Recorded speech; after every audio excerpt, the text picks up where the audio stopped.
Nous avons démarré notre action en 2020. À partir d'un constat, le bloc opératoire est un grand pourvoyeur de déchets, notamment à l'Institut. Les déchets du bloc opératoire représentent environ 20 à 25%. Donc pour nous, il était vraiment important d'être acteur dans une démarche éco-responsable. Nous avons commencé par mettre en place des actions simples pour limiter le gaspillage et la surconsommation. Par exemple, on utilisait pour des plateaux d'anesthésie des plateaux jetables qu'on changeait tous les jours.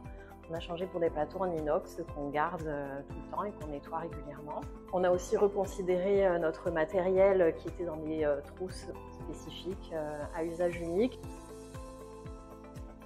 Nous avons commencé à mettre en place le tri, notamment le tri des déchets métalliques, ce qui a impliqué une réorganisation au sein du bloc opératoire afin de permettre la décontamination, le tri et l'évacuation de ces déchets métalliques. À l'heure actuelle, nous trions et récoltons environ 100 kg de métaux par mois.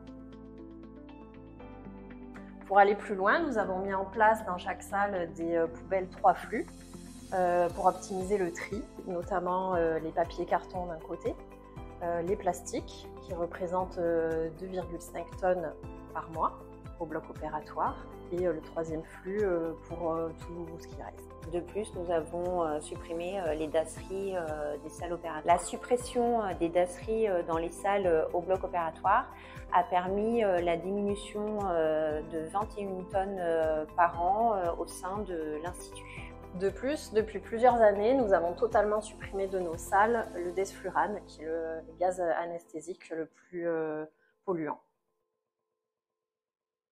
Dans la continuité de nos actions, nous avons créé un groupe de travail pluridisciplinaire et afin de former et d'informer nos collègues de travail, nous avons multiplié les supports de communication. Des vidéos tutoriels, des affiches, boîtes mail, newsletters et également une formation pour les nouveaux arrivants.